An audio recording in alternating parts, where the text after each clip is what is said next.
Imagine living your life after 50 and feeling energized and excited about your future. Welcome to the Women in the Middle podcast, the podcast for women who are ready to figure out what they want and create the life they deserve. Here's your host and master certified life coach, Suzy Rosenstein.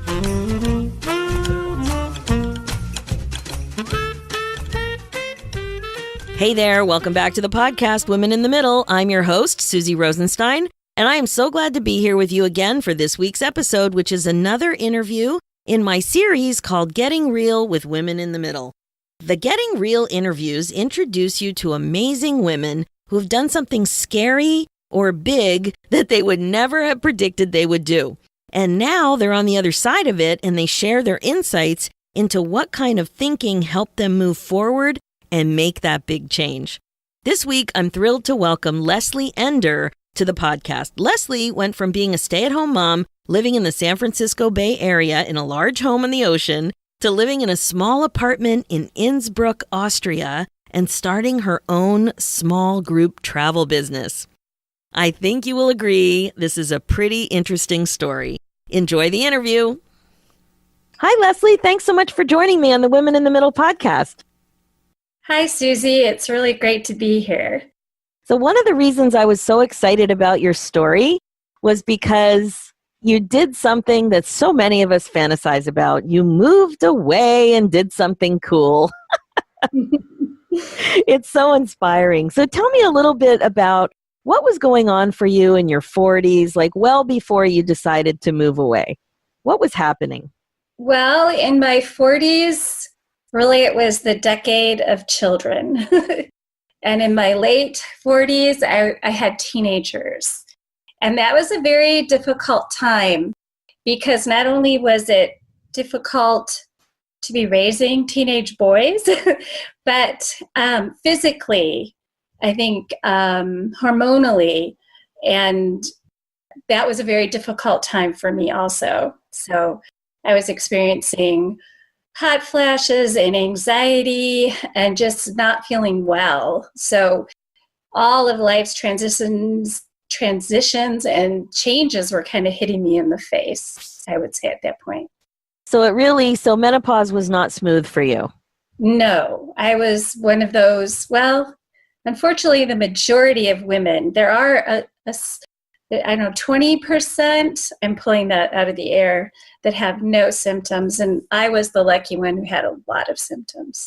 So you really noticed it in terms of enjoying that phase of your life with your kids, it sounds like. Oh, yeah. I would say that it was really affecting my life to the point where it was, I didn't recognize myself, and I didn't really like myself at that point. When did you know what was going on? Like, did you understand that it was menopause related? I think that after some research and talking to doctors and talking to other women, I started to become more and more aware that it was hormonally based. And I'm so glad that I took the route that I did take, because I think a lot of women don't get to the root cause of what is going on and maybe put on antidepressants or anti-anxiety medication, where really, if the hormonal problem is addressed, they feel good. So aside from the hormonal part, what would you say, how would you describe your midlife funk at that point? Because you said when we talked earlier before the interview that you definitely felt off. What did you notice, aside from what was going on hormonally, about that stage of life for you with your kids getting older? Well, I had invested a lot in my children, like so many of us, and you invest in your children for them, but when you really see the end coming and them leaving, it's sort of a wake-up call, like what am I going to do next? What is my marriage going to look like?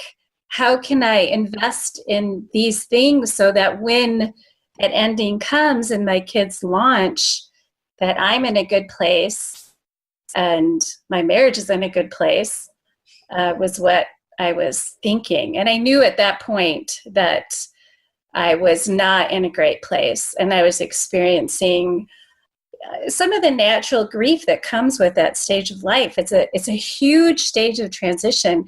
And I believe, just like there's built-in transitions and difficulties and anxiety to adolescence that's undermined by hormonal things going on, I think the same thing happens for us women. And that there are natural changes and transitions and ways of looking at life that we haven't experienced before. Yeah, one thing that when you talk about it, you're talking about the way you were looking at it was that something was ending. Right. And yeah, so that's really interesting because that's totally a way to think about things, that it's ending, and that thought really didn't help you. Did their university weigh into it at all when you were checking things out, or when they left? Were you able to kind of figure out how that was coming into play for you? Yeah, well, I can remember feeling, as I looked at universities with my sons, I had this kind of overwhelming feeling like, I want that to be me. I want to go live in a dorm, and I want to have all these wonderful resources, and I want to learn. And it felt like that's a really wonderful new beginning. I want to do that now. They should have that for middle-aged people. So when you realized that you were thinking that way about the whole experience for them, did it give you any insight that you might need a change as well? Or were you just noticing that that's something that that you didn't even recognize before? I think that was a beginning of I think I did understand that it was a time of transition, and I did understand that things had to change for me, and that I wanted that. And so I'd say, it's hard to look back and say exactly what realization happened, but I was definitely on that road.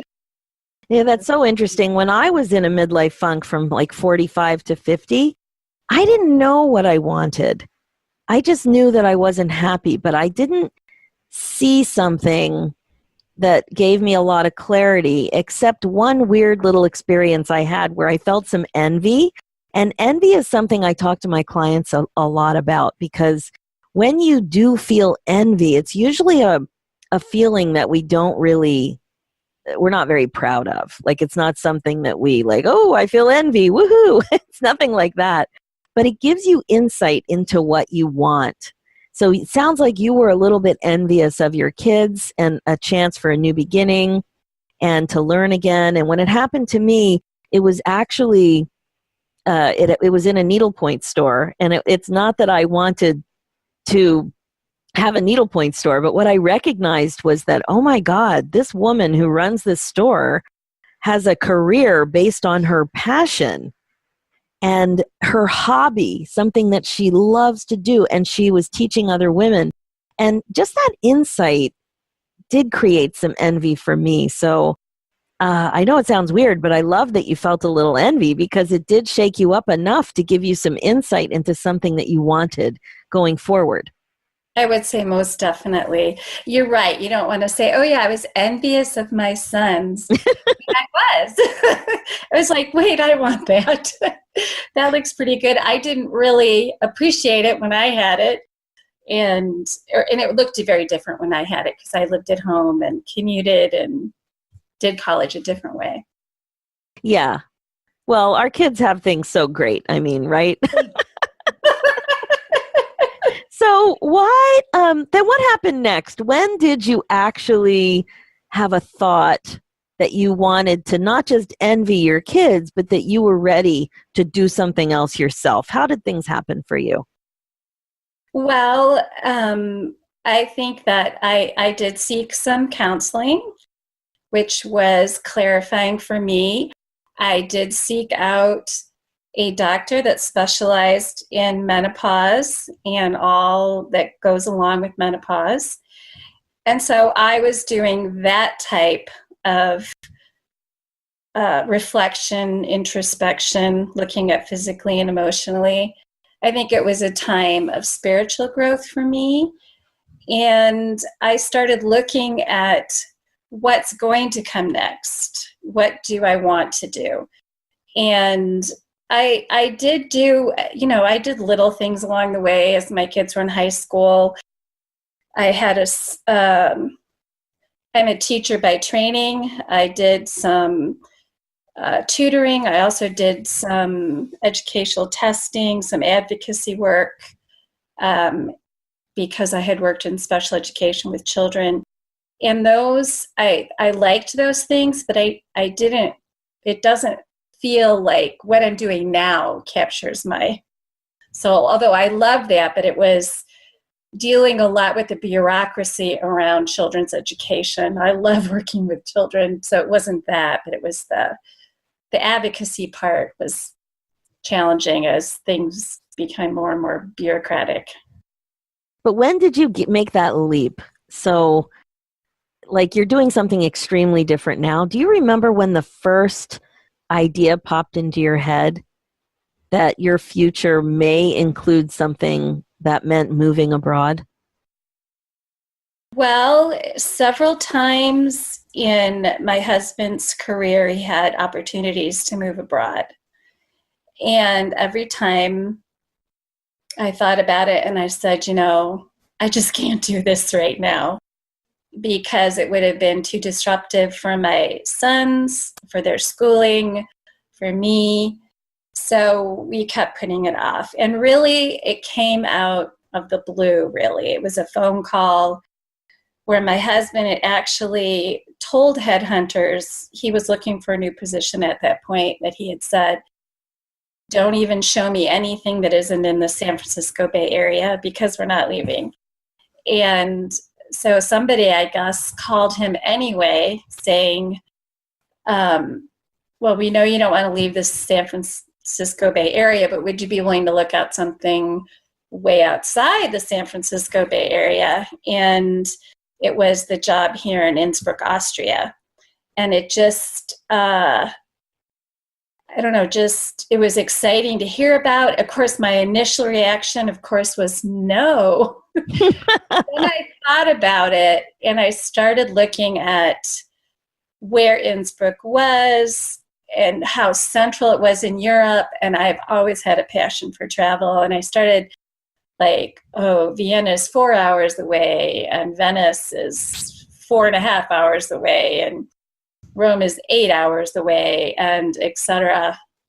And I started saying, well, maybe this would work, but just for a short time, and they wanted a 3-year commitment. So we talked to our kids. They were both quite excited about it. It was pivotal for them too, because it's kind of changed the trajectory of their life as well. Were they in university at the time?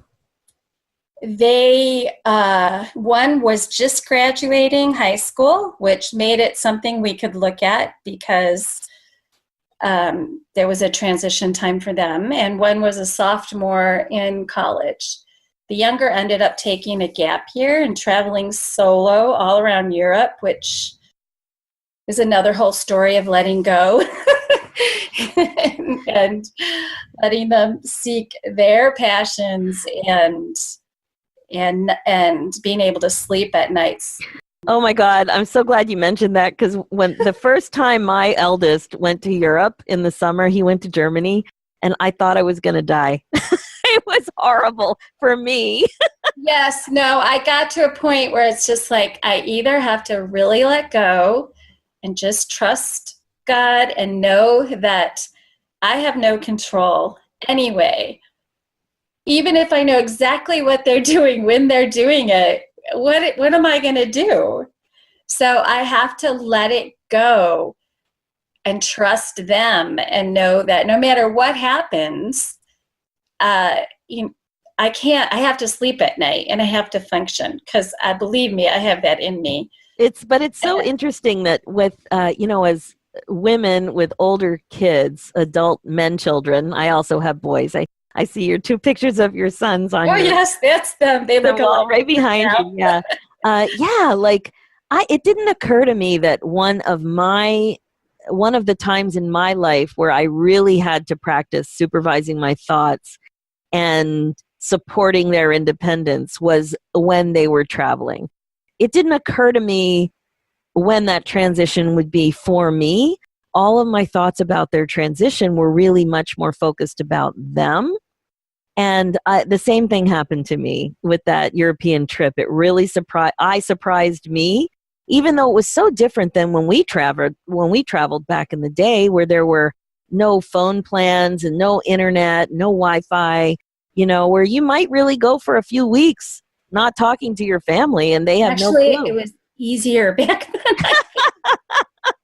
Yeah, maybe. We don't hear from them in 1 day or 12 hours and our minds start going, Oh my God, we're hysterical, aren't we? So, yes. so your husband comes home one day and he says, honey, you're not going to believe what happened today. I got an offer in Innsbruck. Then your mind reacted a little differently than it had before. You were a little bit open to it, but only for a short time. Right. So then what happened between that first offer and how long did it take you to actually make the decision to go? That was March. We spent a week, the end of March. He took the job and we moved in June. So wow. Very fast. Wow, it sure is. Did you sell your house, rent your home? What did you do? Well, we were planning on coming back, so we rented our home, but we went through every single thing, downsized quite a bit. Not everything. Moved a whole ocean container of stuff over here. And really, at the beginning, had every intention of going back in 3 years. But we're still here. How many years?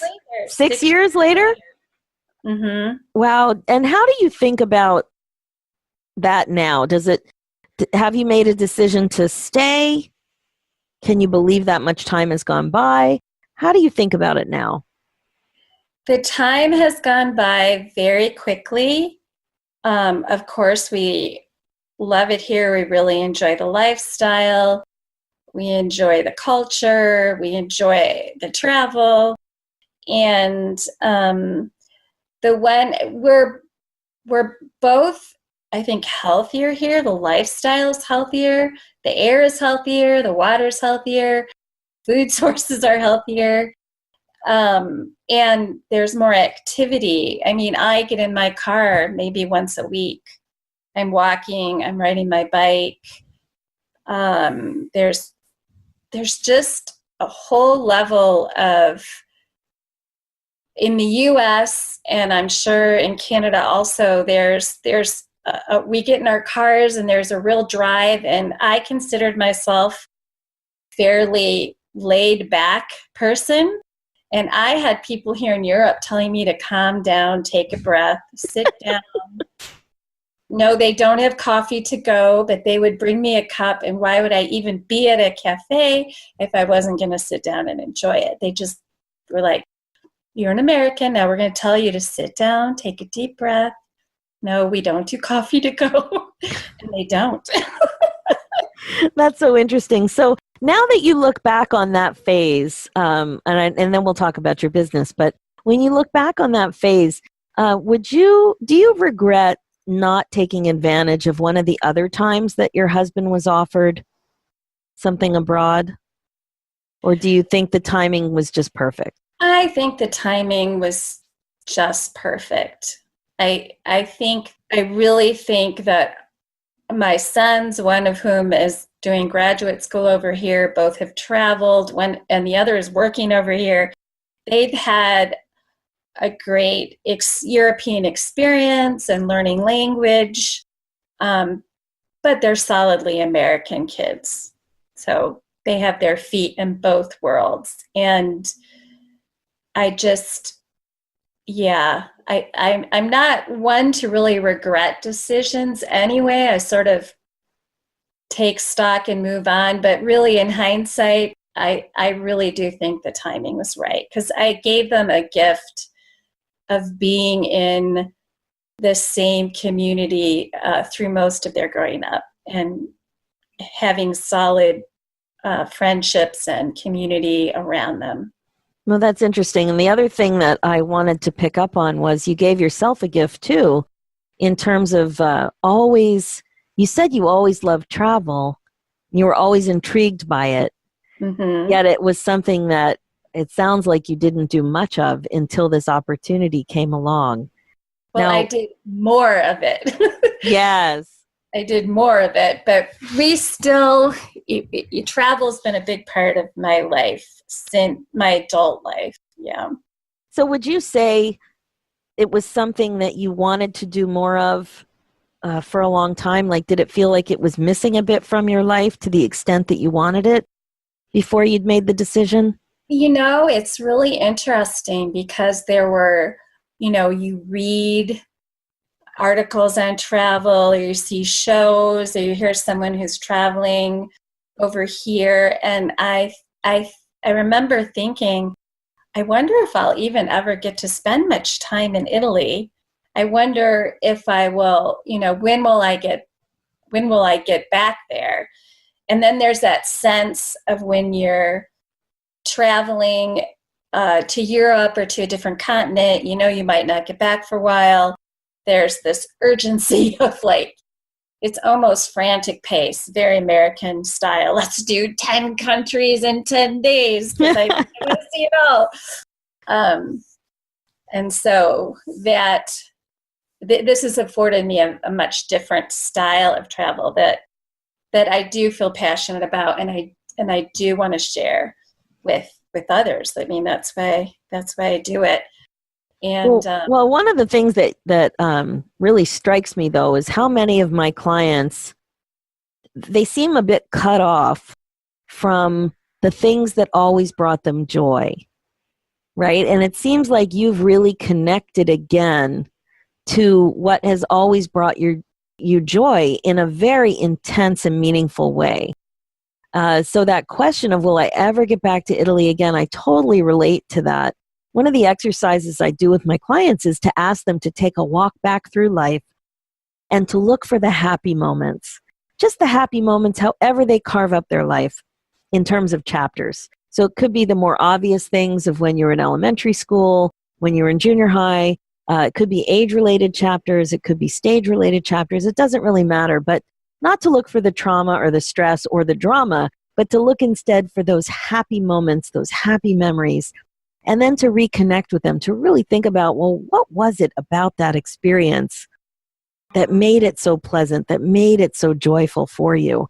And when you talk about travel, it sounds like that's what's happened. So you were able to, with ease, make a decision because the timing was right.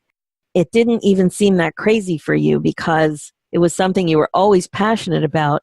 And now you've gone even one step further and you've developed a business related to travel. So can you tell me a little bit about that? Because it's just such a thread throughout your life of something that you've always loved. Well, I've had the opportunity living in San Francisco and then living here, having lots of family and friends come through.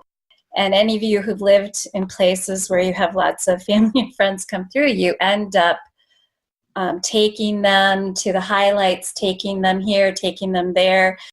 And I think my first 5 years here, I think I was to Venice 10 times. So you get to really know these places. And I know that sounds very exotic,